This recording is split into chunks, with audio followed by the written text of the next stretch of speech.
这个平时啊，咱们用这个支付宝、微信，咱们支付买东西，咱们是不是图的就是这个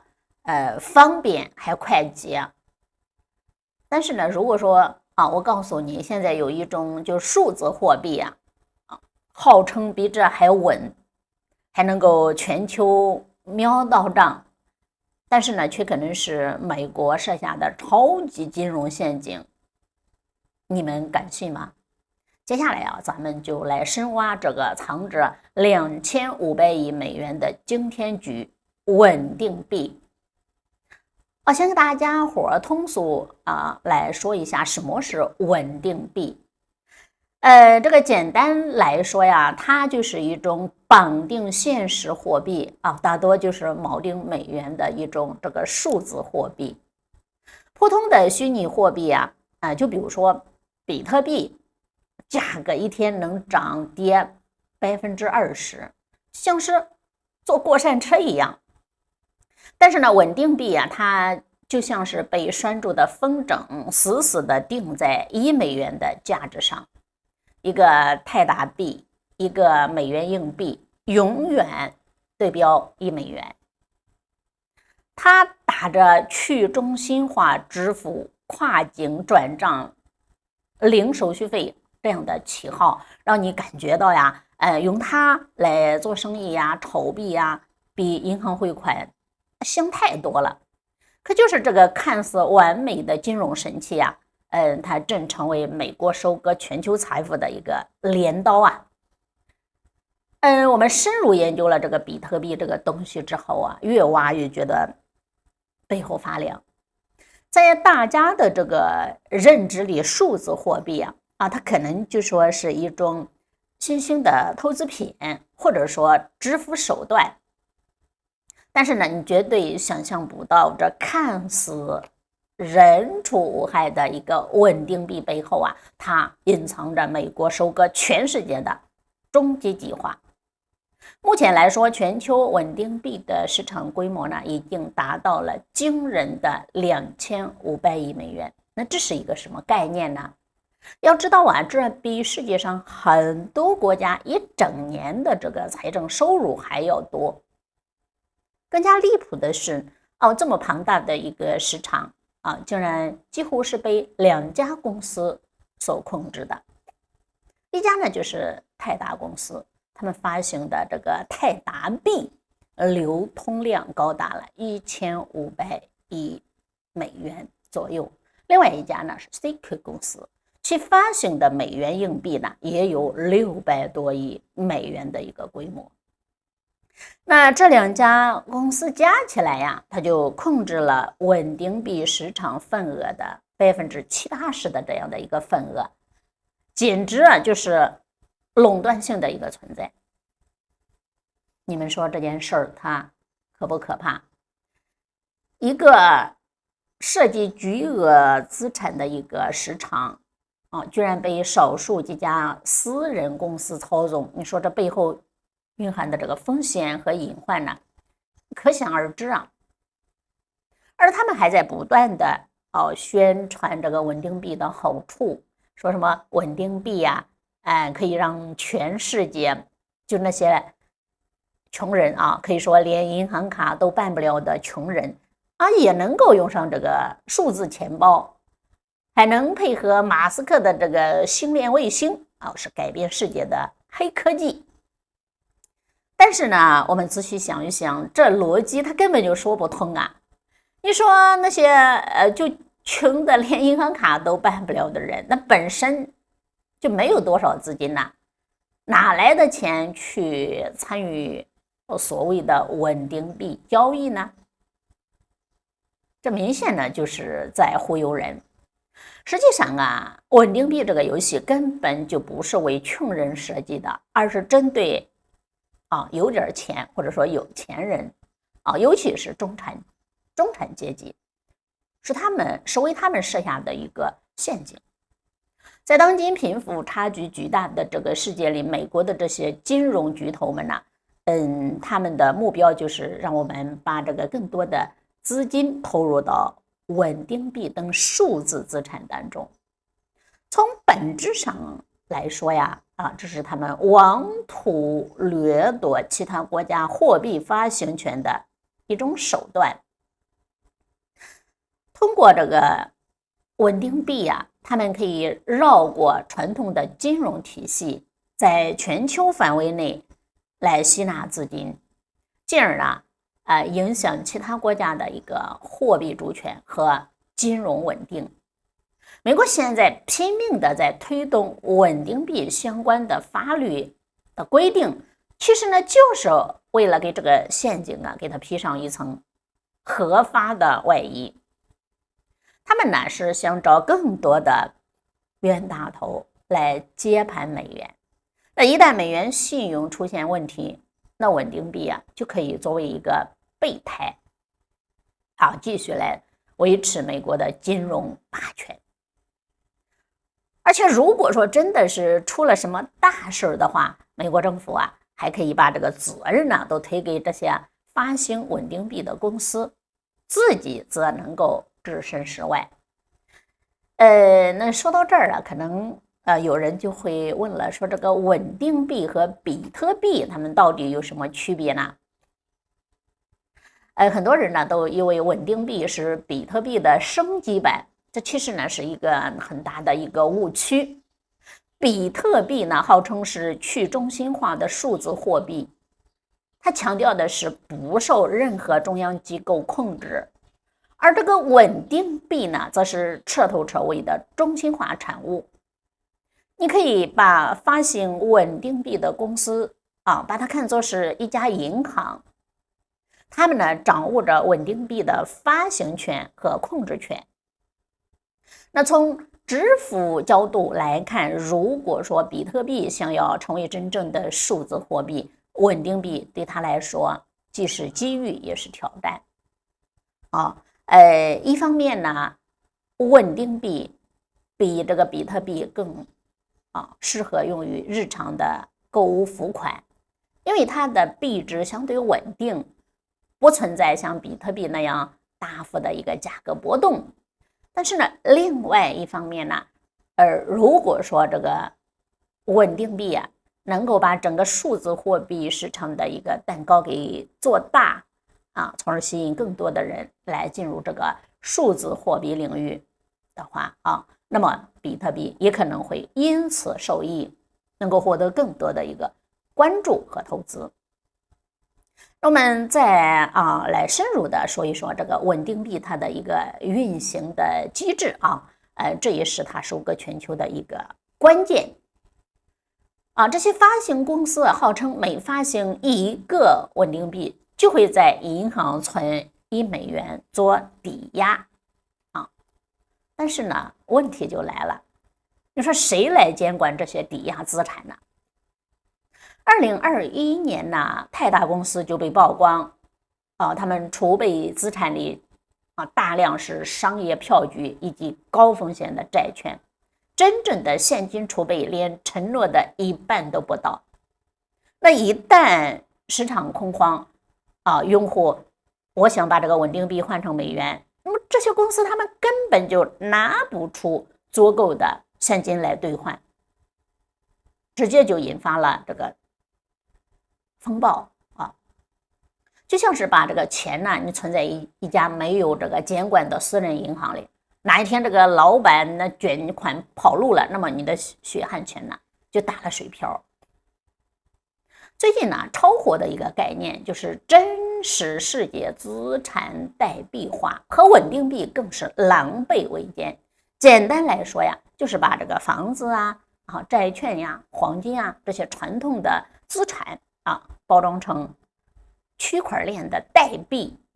想象一下，你花了1万美元买了某栋写字楼的代币，结果呢发现这栋楼早就抵押给银行3次了，或者说代币价格被操盘手炒到了天价。那么等你接盘之后这个价格直接归零。而稳定币就是这些资产代币交易的黑手套通过它匿名快速的转账特性，让非法交易洗钱行为变得防不胜防。那么这个稳定币呀，它对美元来说到底意味着什么呢？从短期来看，稳定币似乎能够为美元续命，因为稳定币啊大多锚定美元，通过稳定币的流通可以扩大美元在全球数字金融领域的一个影响力，从而呢增加美元的使用场景和需求。但是如果说从长期来看，稳定币它其实是美元的掘墓人。为什么这么说呢？美国一直抱怨美元转账麻烦，手续费贵，但是实际上这正是美国通过美元霸权赚钱的一种方式。就比如说我们出国用信用卡取钱，那么就会被银行收取高额的一个手续费，那这些手续费就是美国金融机构的利润来源之一。然而呢，稳定币的出现却有可能打破这种局面。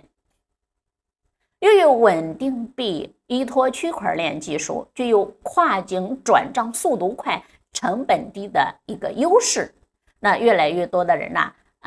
可能说就会开始选择使用稳定币来进行跨境交易。那如果说大家以后不管说做生意或者说国际贸易都不再依赖美国的这个银行系统，而是使用稳定币等其他的支付方式的话，那么美国不仅会少赚很多的钱，更加重要的就是它将难以再通过美元霸权来进行来进行这个金融的制裁，维持他们全球金融霸主的这个地位也会变得越来越困难了。那说到这儿就不得不提一下川普了。这个川普在任期间其实也是在一定程度上挖了美元的这个墙角。当然，他这么做可能也是说病急乱投医一方面想解决美国国内的这个经济问题另外一方面呢，也可能存在着一些私利那么中国在这场金融大战当中是如何布局的呢？其实这背后是美元石油体系和人民币黄金石油体系的一个生死较量。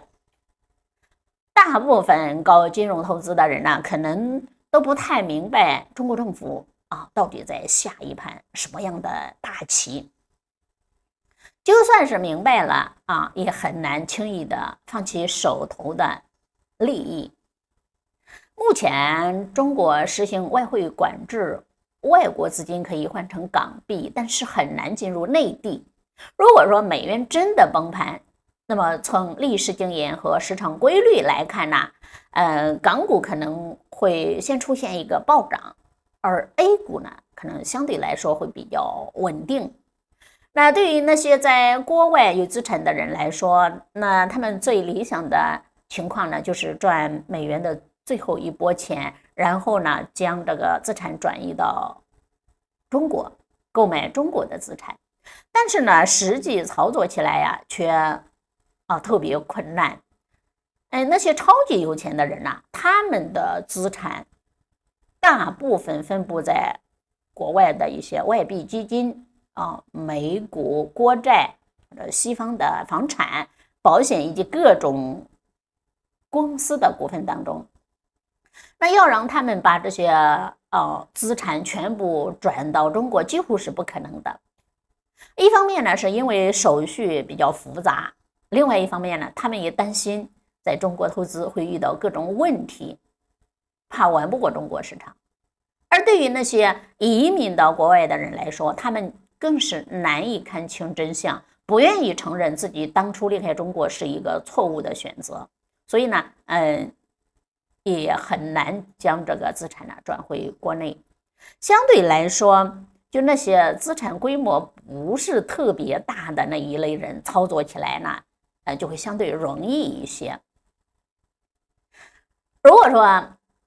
只有几百万美元的资产，在国外呢也算是富人了，但是呢他们的资产大多是压在这个房子上除非打算彻底回国，否则的话，资产的腾空空间是有限的。那从目前的情况来看，要是没有一次大规模的金融体系的崩溃，很难出现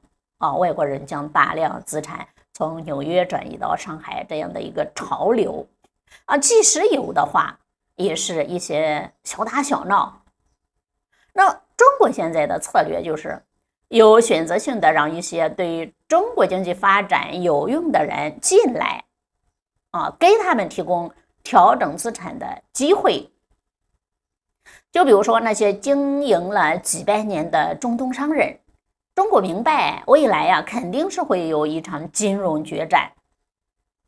届时要一次性干掉美元的流通性。但是呢，在决战之前呢，中国必须要做好准备。一方面来说，要拉动内需，让国内市场成为经济增长的一个主要的动力。另外一方面呢，要依靠这个“一带一路”的倡议扩大与沿线国家的一个经济合作，使这个“一带一路”国家的需求超过欧美日。只有这样，全球货币才能够与人民币强绑定，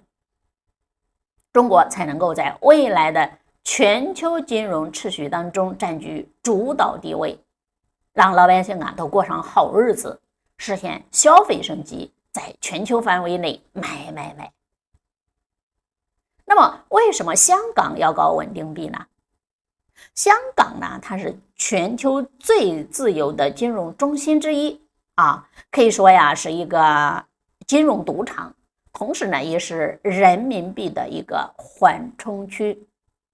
人民币能做的事情，香港可以做；人民币暂时不能做的事情，香港也可以尝试。中国内地的转账系统是非常方便的，手续费呢也是比较低的，人民币值也很稳定，不存在海外转账的那些痛点。但是呢，美国要搞稳定币来收割世界，中国不能坐视不管。香港搞稳定币，一方面呢，是为了能够跟上全球金融创新的这样的一个步伐；另外一方面呢，也是为了不让美国独大，大家呢一起参与，把那个水给它搅浑。这样呢，美国就难以轻易的通过稳定币来实现其金融收割的一个目的。不单单是中国香港还有其他有主权信用的国家也都意识到了这一点。你像这个韩国就宣布大力推进香港稳定币挂钩港币。目前呢，港币是挂钩美元的，但是呢，随着美元霸权的逐渐的衰落，一旦时机成熟的话，港币改挂人民币呢，也就是分分钟的事儿。在稳定币监管方面呢，各国都在制定着相关的政策，但是呢，就看谁先忍不住，谁先来破坏规则。因为一旦有一方违规，那么就会加速全球金融市场的信用崩塌。那这就是稳定币背后的惊天真相，也就是美国利用稳定币设置金融陷阱以及全球金融大战的一个全貌。我们呢已经看透了这个局，并且呢正在下一盘更大的棋。好了，本期的分享就到这里，咱们下期再见。